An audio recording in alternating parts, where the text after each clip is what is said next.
Ohio Valley region of SCCA doing a little celebrating out there. And 600 of them here. The obvious ones are the corner workers, and there they are. Great group out there passing information along via the flags to the workers, doing a little dance occasionally. But they also come from tech and registration. There are so many, and you cannot have an event like this without some of the best volunteers you will ever find. We'll be back. Welcome back to Mid-Ohio, and there is a good look at the field for our final national championship to be decided. Formula Atlantic, that car right there, he's going to be carrying the onboard for us, young Paul LeCain. Here's the rest of the field as we do the walk-by here of this great group of cars. If you watch the cool Toyota Atlantic Championship down to some of those races, you recognize those Ralts. Now we got some Swift. There's Kevin Furline. Remember, we met him earlier in that ancient Ralt RT4. The rest of the pack making their way out on track for our 19-lap final national championship to be decided. There we are, Paul LeCain. He is a very talented young driver, and he has had a couple of tough breaks over the years coming up here, but he won in the Northeastern Division this year with 5 wins, and he had 9, counting last year, 9 national wins in a row. So he is absolutely ready to go. Problem is, he's got one guy in front of him, and it's a very quick driver in the form of B.J. Zacharias, a very talented driver. He was the Formula Continental National Championship winner last year. Let's take a look at the Toyota starting grid. There's B.J. up front. He was almost 2.5 seconds a lap quicker than anybody else in qualifying. Weather may have played a little role there. Paul LeCain, second. He'll be our camera car. Mark Rodriguez, Jason Greggs, and John Willoughby. That's your top 5. But Kevin Furline, watch him from 6 in that old Ralt. He is easily the most exciting driver out there, throwing that car around. Here's the rest of the field, and this should be a good one. And even though we've got that huge margin, keep in mind that some of the cars, they said once in practice that they were able to run, particularly the number 90 car of LeCain was able to run within a half second of the lead car of B.J. Zacharias. So there is hope that they're going to be able to get right in there and give him a bit of a race. Well, this class is the highest technology class that there is in all of the sports car racing. And what that basically means is that if you have a 1-year-old car, you can have basically a brick compared to what we have here. There's all the guys on the starter stand there testing the integrity of the engineering of that piece, I can tell you that. Speaking of engineering, that car on the pole up there, B.J. Zacharias, that's RT41 Ralt, state-of-the-art stuff. He is going to be a very fast guy. We're looking at the 5 car. That's Brian Westerland. Brian Westerland comes out of British Columbia, Canada. The Blue Star Motors entry. We're going to take a little bit more of an in-depth look at Brian. Well, long tow honors at the SCCA runoffs have to go to Brian Westerland, who has come all the way from Vancouver, BC, Canada. How long did it take you to get here? Took us 48 long hours. How'd you occupy the time? Well, we bought a TV and a VCR and watched some movies as we drove along, mounted it on the dashboard, made it a little bit more enjoyable for sure.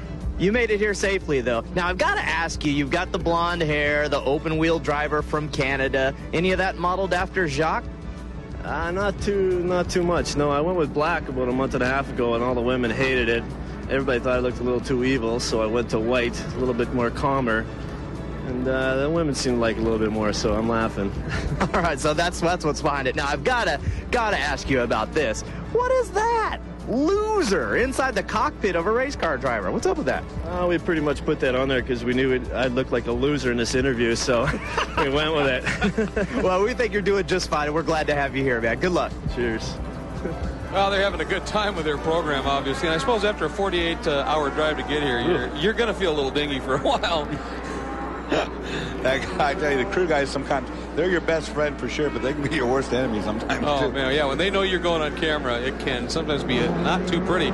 Interesting look at that one car. You may have saw it there. That is an older Ralt that guy has done some engineering on. There's a good look at Brian, by the way. But he had devised a rear body cover for the car, and in qualifying, it ignited. We'll show you that car a little later on. It ignited, and he didn't have a backup for it. And he's got an unusual roll cage on the car on top of it, so he's going to be running with a very unique look here as we get back and underway with it. David? That red 9 car we just saw, Dan Carmichael. Dan Carmichael is a cool 79. 79 years old. He is a former national champion. He's in the middle of the grid. And he just can't get out of these cars. He absolutely loves them. A former fighter pilot. The guy obviously knows how to deal with high speeds and everything. But at 79, there he is, number 9 right there. 79 years old.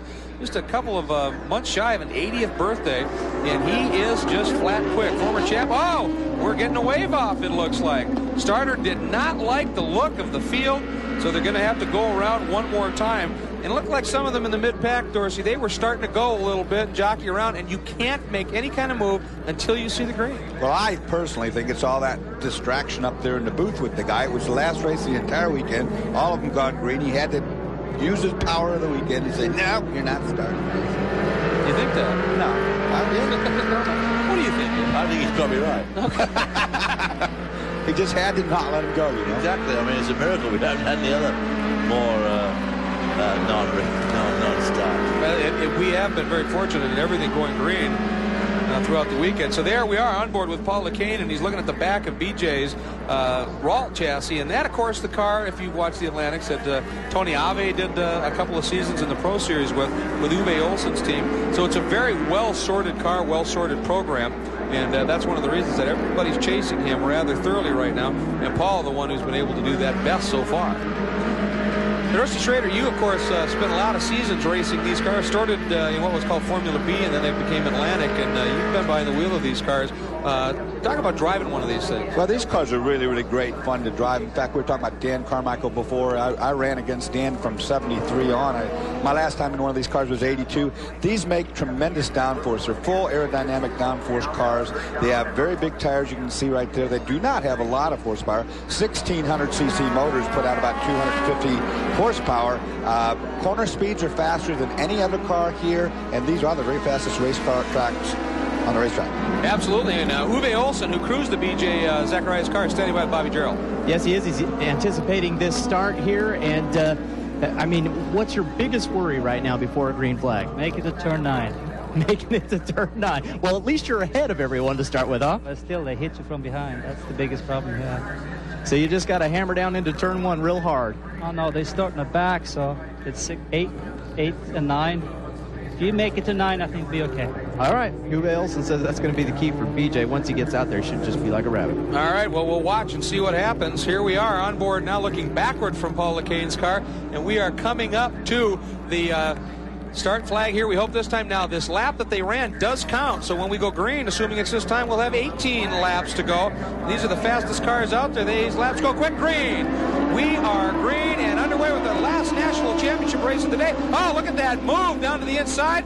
Cars fanning around a little bit, and look at that move, and the trip not there. And that was the number 12 car of Rodriguez, and it just didn't quite pay, but hey, you got to try. Cold tires, It did work, too. Right down the inside, 3 abreast there going into turn 6. This is what Uwe meant when he says they can get to turn 9. Well, that's 8. This is 9 coming up. Car off at the top of the hill. We had one problem with the very last car, somebody up there. Now we're looking backward from Lecane. That's number 81, the John C. car of John Villamy. He's qualified 5th. And, oh boy, he looks like he's pulling it over and stopping it. And also I noticed that Kevin Furline, who was 6th, is 4th right now. See? That red car, 4th in the order. So a great start there. And that car, that car did make the move around Paul Lecane. That is the Mazda powered, the first Mazda powered Ralt chassis ever. And they've done a little work on that car as well. And in a straight line, that car is a missile. And there's BJ. There goes Rodriguez. There's Lecane and the camera car working through turn 1. And look at the sun in turn 1. Right now, you go underneath that bridge, and you go right smack into the sun. Can't see a darn thing. Go into the sun 2 or 3 times. Another one right here as you come into this final crucial turn before the straight. Look at it, glinting up the racetrack there, glinting up there. Make sure their visors are all absolutely spotless and scratchless. Down that long straightaway. Cars, what, 160 mile an hour down here, Dorsey, these are the cars? Yeah, I would think upper 150s or so. These cars do make a lot of downforce. They also make a lot of drag because of that. Terrific BJ, a grip. little twitchy there under braking a little Yeah, bit. terrific grip when they put the brakes on with these cars too. They don't weigh much. They have a lot of downforce, as Dorsey said. I mean, they just really do stick like, well, you know what. Ooh, look. There's the battle for 4th. That is, again, Kevin Furline in that old RT4. And, oh, that was very close. Now back to Furline, and he is hanging on over number 3, Jason Greggs. And here's that car I was telling you about a little bit earlier. Look at the, it almost looks like a super modified. And what happened again, we'll get back to, there he is, that first car in that line. He's got a very unique rear engine cover on that car. Well, let's go back to this battle. It's Furline under huge attack now from number 3, Jason Greggs, the battle for 4th.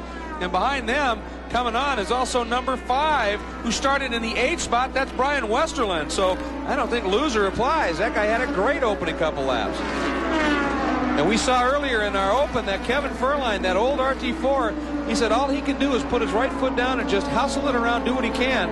And he does amazing things with that car. Holding off Jason Greggs in the 3 car. And that 3 car is a near state-of-the-art Ralt current stuff. And again, that ancient Ralt doing the job. And right there now, up to 5th is Westerland, who we visited with earlier, having a great run. Boy, you have a good finish. It makes that 48-hour drive back a lot more palatable. Yeah, that's still going to be a long... Oh, look, here we go. 97 Furline goes to the inside, down into the brake zone. He's going to get right down to the inside here. Not as good a braking as... 3, the Jason Greggs car pulls around in there as they go into turn 6. Close together as they come up over into madness here. There's that next battle. There's number 26, David Vandenberg, I was telling you about. And he's got that sprint car sort of roll cage in the car, and then that rear deck caught fire during qualifying, and they didn't have another one, so he's running with a rather unique look to it. Meanwhile, there is the battle, and 89, problem for that machine. Dennis Sidiri out of Uniontown, Ohio, has pulled off, and he's running the Lone Griffith, a unique chassis in this category. There is Furline, and here comes number 5, Brian Westerland. That young Canadian really starting to put the pressure on as they come onto that front straight.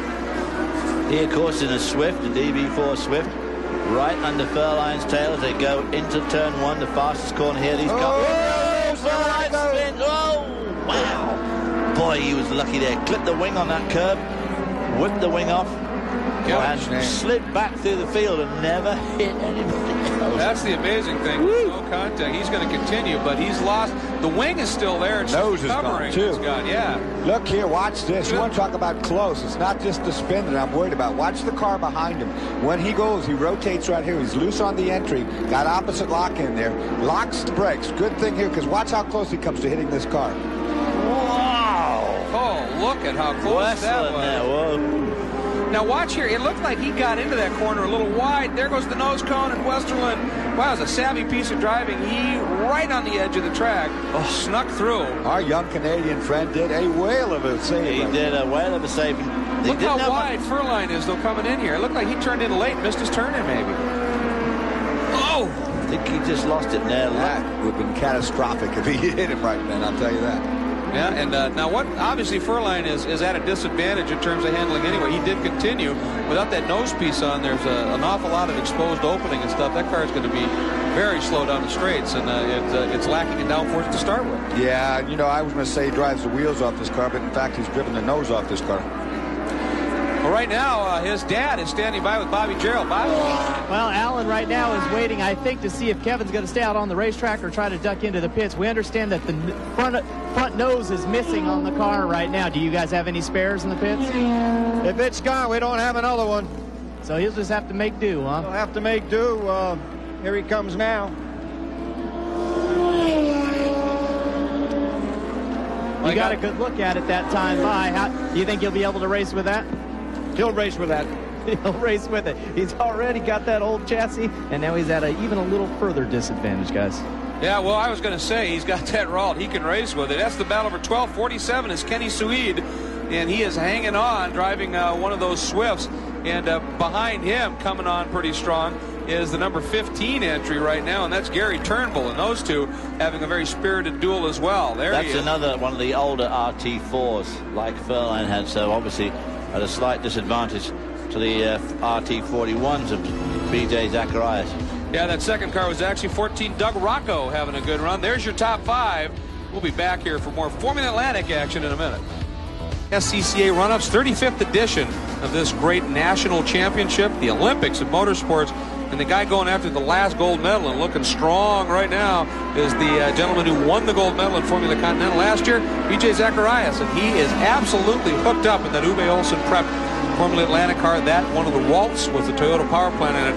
And he is awfully strong. But there is some great racing to be found. And right now, coming onto that front straight, that is the battle between number 3, Jason Greggs, and Brian Westerland. And they are having a good show. We've also got a good, strong battle going in 5th. Number 19, Bernie Sunier, in the Dynaquip Control Swift, is struggling right now. And he's under pressure from number 5, that's Westerland, actually. And boy, good battle raging right now. Bernie Sunier, a guy that I spent many, many years driving against in the Midwest Division in this very same class. A lot of experience with Bernie in these open wheel cars. Second right now, by the way, is number 12, Mark Rodriguez, in that Mazda-powered entry, and our camera car, LeCain, is third. But this is a good scrap we're watching here. Coming up with some lap traffic, and no problem there, as he just pops out, does Jason Greggs, makes the move. And there is number 5, Brian Westerland, that young Canadian hot shoe. And he caught that traffic at a bad time, because he's going to have to go way out and around him. Yeah, very bad. Lost a lot of momentum there going through those two important corners time-wise. And, of course, you can't do much overtaking through there, but they're very important to get a good lap time. He had to go wide around that guy and lost quite a bit of time there. In terms, look at, here comes LeCain coming out of the final turn, the carousel, and on the front straight. Now watch the sun when they get to turn 1. This is unbelievable. It's okay. Here, under the bridge, go, then bam. Now, the problem with that is you can't see that curve. You touch that curve at this speed, and you've got a very bad thing happening. Then we'll see it again right here. Then, really bad again as they come into this corner here. There's that curve on the inside. Big gravel trap on the outside. As Paul LeCain runs in a solid third. All right, we're going to go back, take a look at the battle for 7th. That is number 26, David Vandenberg. These are the 2 Ralt RT4s, 2 oldest chassis there. There's Vandenberg's, where he's done that engineering by himself, got that trick roll cage in there, and he's running Sands engine cover. And then here comes 9. That's Dan Carmichael, and again, 79 years old.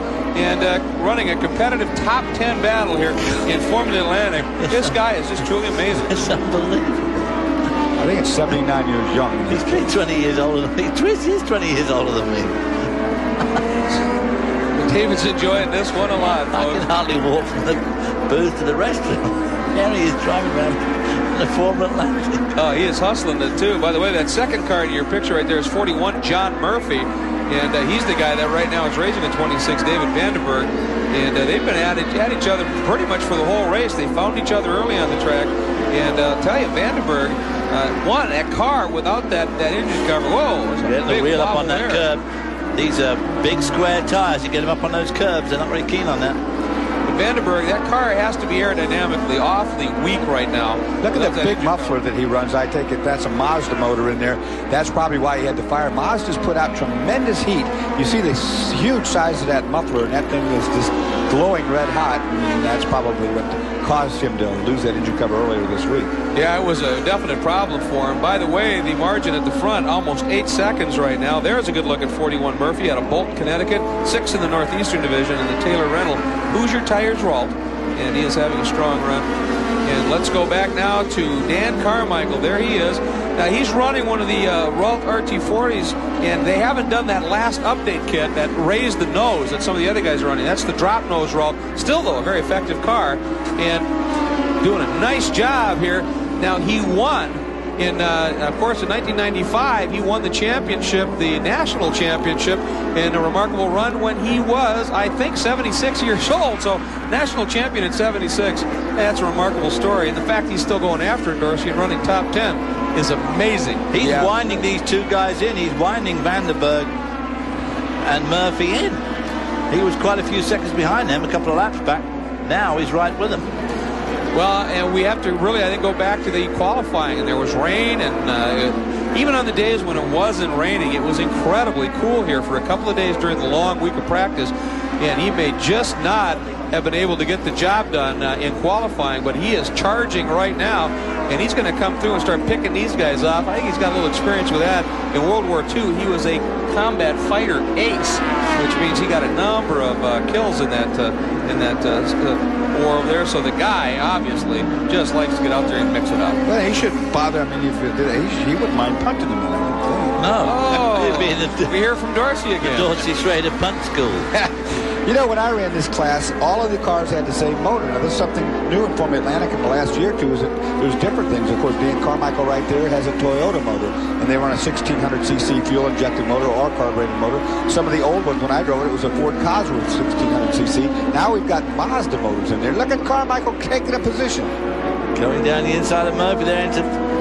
He was thinking about taking Vandenberg as well. Yeah, that was sort of... All slower traffic in front. That was sort of a young man, you best respect your elders, or I will thrash you. And boy, he is closing on Vandenberg big time as well. And I don't think Vandenberg's long for the attack here. I think Carmichael's going to work by him. He is just flying. We asked him, of course, if he could, if we had carried the in-car camera for us. And he said, well, the only trouble with that was the radio frequency might upset his pacemaker.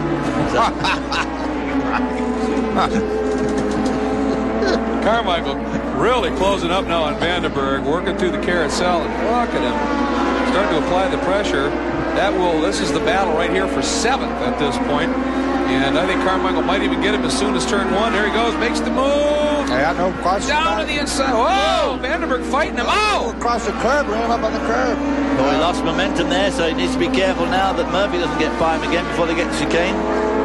So the old pacemaker going overtime right now as he went over that curb. That was probably due to the sunlight. He both went in there and they got up from underneath the bridge, and they probably lost where that curb was. You just can't see. It's blind. Take a look at it again. Pops to the inside. No problem here. He's already alongside before. Now they're in a dark spot. They come out. You can't see that curb, remember. And watch Carmichael. He's going to hit that, and the car's going to loosen up right here. Boy, it moved that car quite a bit, didn't it? Vandenberg didn't see him, and well, just that. Well, look at Vandenberg fight back around the outside, but Carmichael, he now can keep the nope. He was on up there. He would have been on the inside for this turn here, turn 7, 8. And all the while, David, as you pointed out, 41 Murphy loving this because it's brought him right back into the battle. Yeah. Now heading down, they got through here, over the ride. Whoa, wiggle there from Vandenberg. And he's feeling the heat from Carmichael. That's obvious. Well, Vandenberg, you know, he built that roll cage himself. I hope he doesn't have to see if it works. But as they get very much closer, something's going to happen. And they are racing very close. Dorsey looking on the bright side as always. Mr. Positive here. I'm positive that I know. I'm sure about that. I hope you're right. He can have another go into turn 1. Boy, he doesn't give up, does he? See, Sparks got him this time. Oh, yeah. Yes, he did. Very good job. Nice pass there by Dan Carmichael. Well, practice makes perfect. He tested the waters once, figured out what he needed to do. And I think the key was he got out of the carousel just a little bit better, got a better run. Yeah. And so he now has taken over sole possession of 7th position with Vandenberg and then Murphy in 8th and 9th. That's the group we're watching. And look at Carmichael drawing it away. We're going to step back. We've got 12 laps done here in Formula Atlantic competition. As we are just about to conclude the 1998 SCCA Runoffs, I'm Greg Creamer. We've got Dorsey Schrader and David Hobbs with us here in the booth. And down in the pits, Bobby Gerald and John Bizignano have been doing yeoman duty with a great crew down there. And there is your leader, BJ Zacharias. And right now the margin is 14 seconds that he has opened up over the field. Let's take a look at that Dodge race reset now. The current leader, there's BJ. 14 laps. He's been the only leader. No changes. We have 2 cars out of the action at this time. And this race so far has been pretty much owned by BJ Zacharias. But we were talking earlier with Paul LeCain, and he made the comment that one of the differences, not just the Cosworth to the Toyota engine, but carbureted and fuel injected. And he said the carbureted cars even maybe have a little bit more at the end of the straight, but they are a lot slower getting onto that straight, Dorsey. Well, the fuel injection pulls you off the corner a lot more. You'll get a little engine barble sometimes from the big carburetors, which are Weber side drafts on these. Yet on the top end, once those carburetors get going on top end, they might make more horsepower on top, but they're not as drivable. Yep, let's check in with John Bizignano, Biz. Well, we're down in BJ Zacharias' pit. He does not have a radio, so he's not in constant communication like some of the teams here. But the team was absolutely 100% ready to go racing. The qualification, they were able to adjust both for the wet and the dry conditions. They went back to their dry setups, and obviously they hit them spot on. Of course, BJ, you know, he's an alumni of Team Green, which Derek Daly is involved in, and he won the June Sprints this year. Now, for this type of SCCA racing, to come away with a win at the National Championships and to win the June Sprints, I mean, it just doesn't get any better than that, guys. Well, those are the two big showcase events. It's that simple. Oh, good action here. 90 LeCain taking a run. And no, not going to happen at number 3. He is hanging on right there. Jason Greggs. He has got a great race going. That is 3rd place for Jason Greggs. Well, he wasn't having any of that, was he? Got down there in the brake zone from the outside and just shut the door right on. Keep an eye on LeCain's car. It looked like coming through that corner, well, the one before it, he may have picked up a bit of a push. That car just does not seem to want to turn.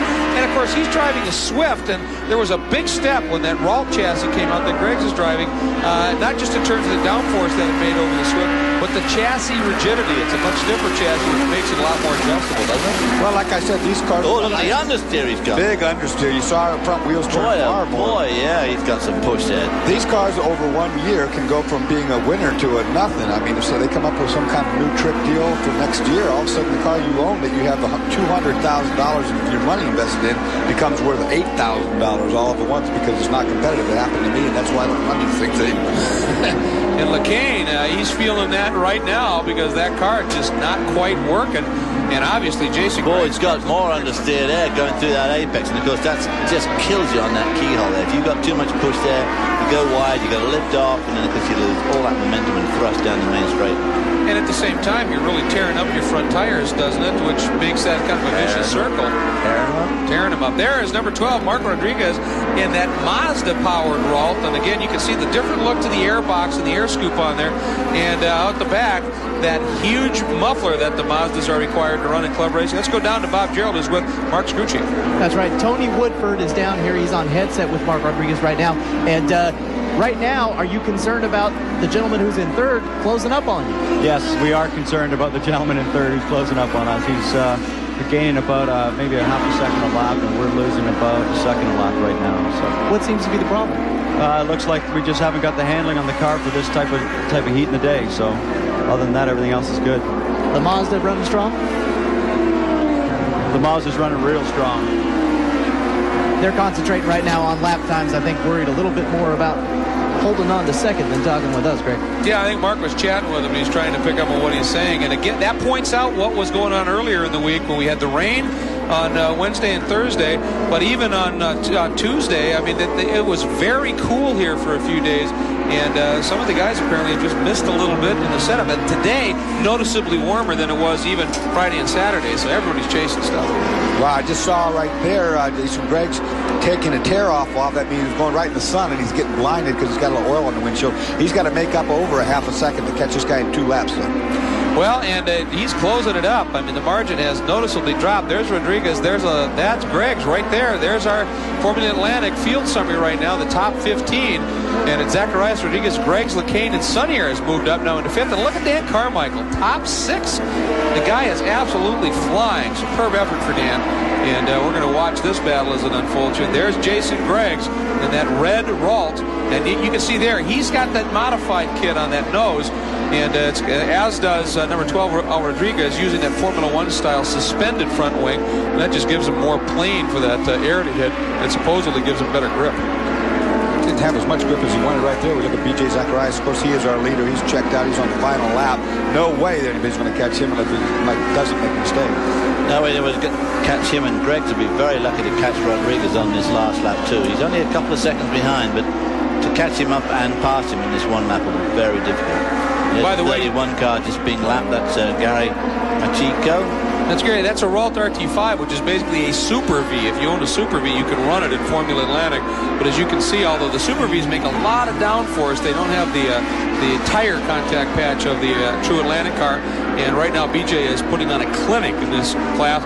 And when you got the team he's got and the skills he's got, it really should be that way. Well, again, that's a $200,000 race car against some $15,000 race cars. Some of them worth less than that. And that's the difference. Technology comes at a cost, and BJ's, you need a guy that can put it to good use. And boy, BJ has proven with a championship last year in Continental, and now one turn, and he's going to win his second straight championship. There it is, and he is the 1998 Formula Atlantic Championship, a gold medal in 2 consecutive years in 2 different classes, both of them extremely competitive. That speaks volumes about his ability. Here we go. Dan Carmichael currently running 6th spot, and he has put in a stellar drive. Remember, he got caught out a little bit, qualified down in 9th, and dropped further back than that on the start, and he has been nothing short of brilliant here.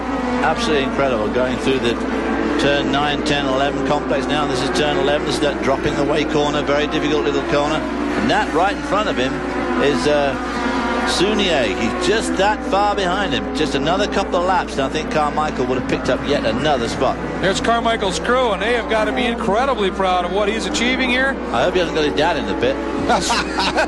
He'll sleep well tonight, won't he? Here comes the ace out of World War II, and he picks up a tremendous drive here.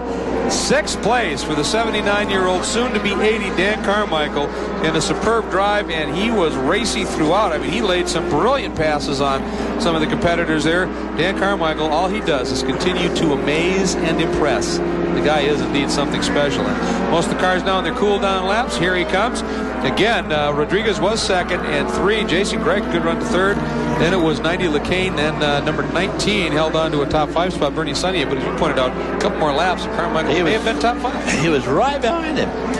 There's B.J. Zacharias for the 2nd year running a national champion. Just a little different class, a little faster class, and a class that is known for being able to propel people into the pro ranks. I'm sure B.J. would like that to happen. B.J. Zacharias, of course, is the classic of this SCCA runoffs, which is just such an incredible worldwide affair, certainly a big nationwide affair here, where a guy like B.J. Zacharias, who really wants to go somewhere in professional racing, and someone like Dan Carmichael, who does it for fun.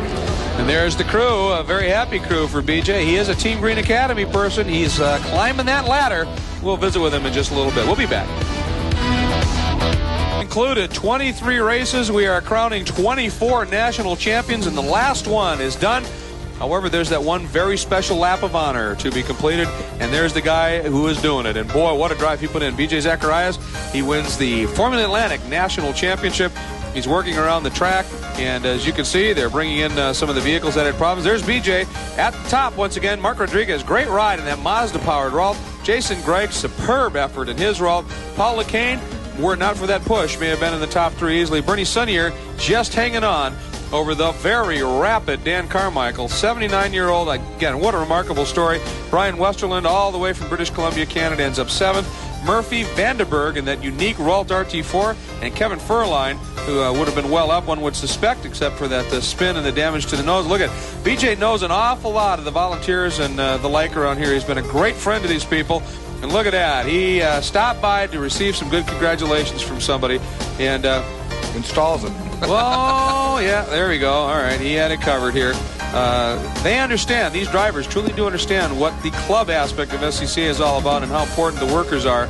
And you have a friend out there, they want to share in it. Here's the rest of the field. We'll go back to it. Machiko, Suede, Rocco, Turnbull, and Hellman round out the top 15.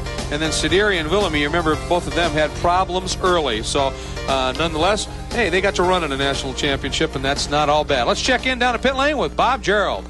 And I'm standing by with Jason Greggs, who just finished in the 3rd position. An excellent run. Congratulations. Thanks a lot. Your first trip here to the Mid-Ohio Runoffs, and I imagine this was going to be an experience you're not going to forget for a long. Yeah, it sure is. I mean, I had college to deal with, and I was here like on and off every day, so did the best I could. Where are you going to school? Bowling Green State University. Okay, so that's not too far away. We've got a few people on our crew here helping us out. Tell us about your race. The start was kind of bad. Number 12 was kind of squirrely. It was this, everybody's in a braking zone there. Then after that, just got my calm nerves and just went from there. Well, you roll the thing in here in one piece. The crew will be happy about that, and you're going to be able to go back to school. What are you studying? Accounting. All right. Accounting? He's got the glasses on. Looks like an accountant, but puts the hammer down, John. Yeah, he certainly does put the hammer down, but one man who put the hammer down on him is Mark Rodriguez. Mark, what a great drive. I mean, you have this Mazda-powered car. You changed from a Swift chassis to a Ralt chassis in the middle of the season. I mean, you guys have had some teething problems, but it's all worth it now. No, we're real excited. First, I'd like to say hi to everybody at Hoops. But no, we got this car about 2 weeks ago. And if it wasn't for all the crew, Mike Burris, Dave Patrick, and especially Tony Woodford, I can't tell you how many 24-hour days that we put in to try to get this car together. And again, with the other sponsors, Goodyear helped us out a lot, and Mazda, Steve Sanders, we were able to have a really good car. And you know, SCCA is kind of a family-oriented event, and thanks to my grandfather, he was able to help me out, be able to pick up this car, which is not a short coming of change. It's a fair amount of money. Why the Mazda motor? Actually, well, Tony Woodford started this project last year in a Swift, which is what I got introduced and asked to drive for. That started off about a year ago with another driver. And starting this season, we decided if we were going to go and try to win the runoffs, we were going to start from ground zero instead of coming in at the last minute.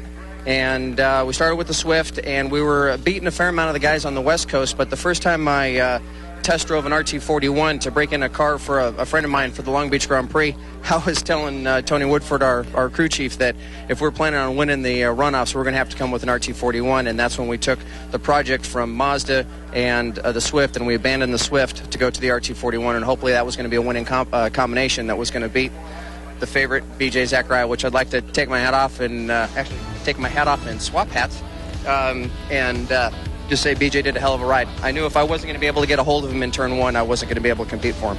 I'll tell you, he didn't get a hold of him here, but he might grab him next year. These guys are going to do a development program all winter long.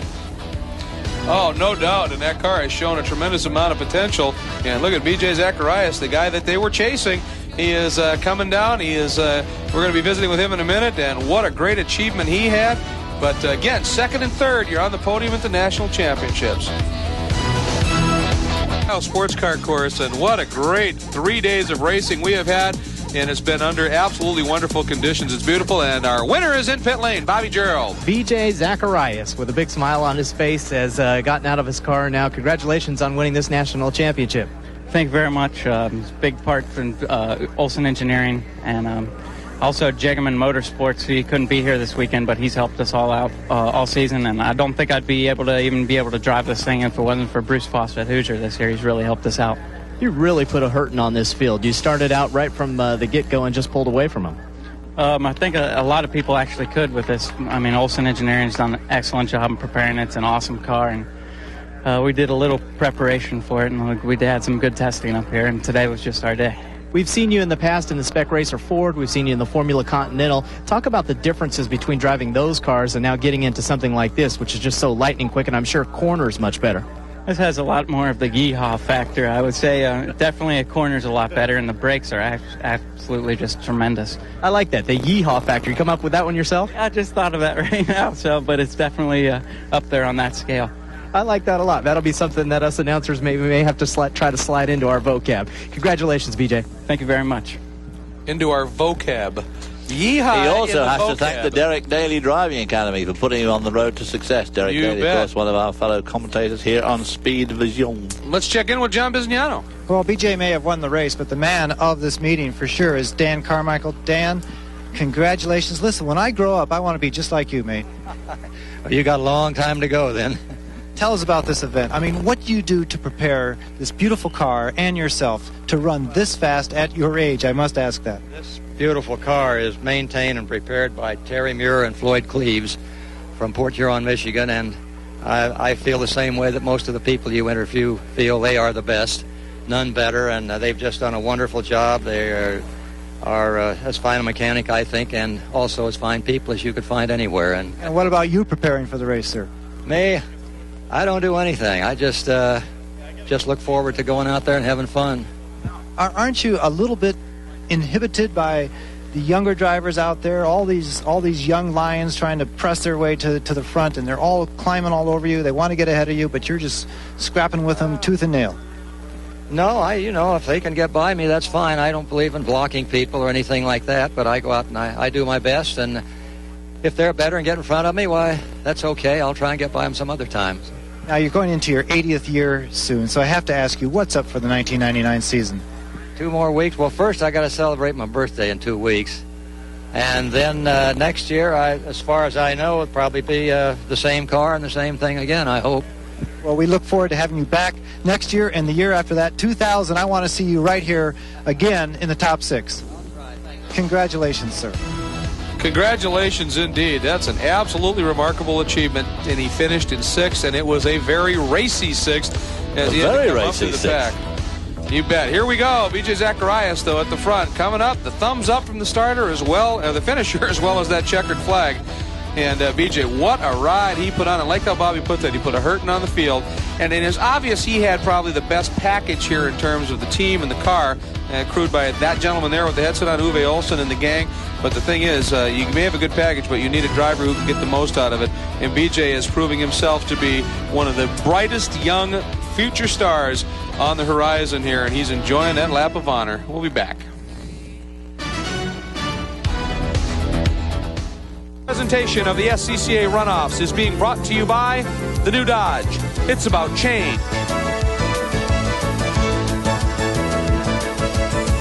24 national champions have been crowned here at Mid-Ohio, and we're standing alongside the man who just finished 4th to BJ Zacharias, the winner in Formula Atlantic. This is Paul Lecane, a 4th-place finisher. And, Paul, congratulations on your day here today. You weren't here last year after finishing 2nd in 1996, but a pretty good day overall today. Yeah, it wasn't too bad. We had set it up for, it had been cold all week. We set it up to grip in the rear a little bit. About halfway through the race, my front tires just went away because it was pushing so hard. And I tried to keep Jason behind me as long as I could, but he made a clean pass. And I mean, hats off to all 3 guys that finished ahead of me. They all drove clean, and they were just a little bit faster than I was today. So we'll get them next time we see them, though. You told me you have a lot of people at home watching you today. Yeah, I got my mom. Hi, Mom. Renee, and a couple people at work. John Wall, father of Brian Wall, runs in the Busch North Series. Good luck to you guys at Lime Rock next week, and we'll all be rooting for you. And everybody back home in the Boston, New Hampshire area. And he didn't say it on the air, but even his dog was watching, John Pisignano.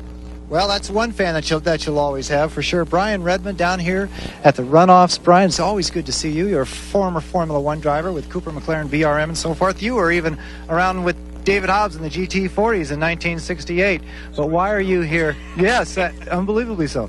But why are you here this weekend, sir? There's an organization called the Road Racing Drivers Club. I'm the president. It was founded in 1950 by a group of amateur drivers who were concerned at the lack of track safety and the lack of insurance. The club today has 180 members. It's thriving, and we present 2 awards a year, one of which tonight, the Mark Donoghue Award, will go to the most promising driver who the RRDC members here elect. Can you tell us who that is at this time, or is it still a secret? No, in about 30 minutes we have a meeting, and we go through all the list of drivers. We argue forever, and when dinner starts, we have to make a decision. Now, we're a little short on time, but give us one horrible David Hobbs story, would you please? There are so many that I can't think of all of them. But here, in 1975, we'd finished the Formula 5000 race, and I went out to dinner with my crew. And I went into this restaurant, and there was David with his crew, with his back to me, and there happened to be a piece of cheesecake on the table next to him, and he couldn't see me at all. And I walked up, picked up the cheesecake, and went boom, like this. Well, he got me back 2 months later at Elkhart Lake. I'm sitting eating dinner with my crew after the race, and bang, I got it full in the face. All I could do was stand up and say, cheesecake. Well, Mr. Cheesecake, David Hobbs, what do you have to say about that? Silly old coot. He just called you a silly old coot, Brian. Silly old what? Silly old British coot, is what he said, actually. Yes, I thought it was something else. Okay, break. Go to break, guys. Yeah, we better rush out of this one, absolutely. And I'm sorry, that was pretty much the pot calling the kettle black, I think. Absolutely, yeah. No question.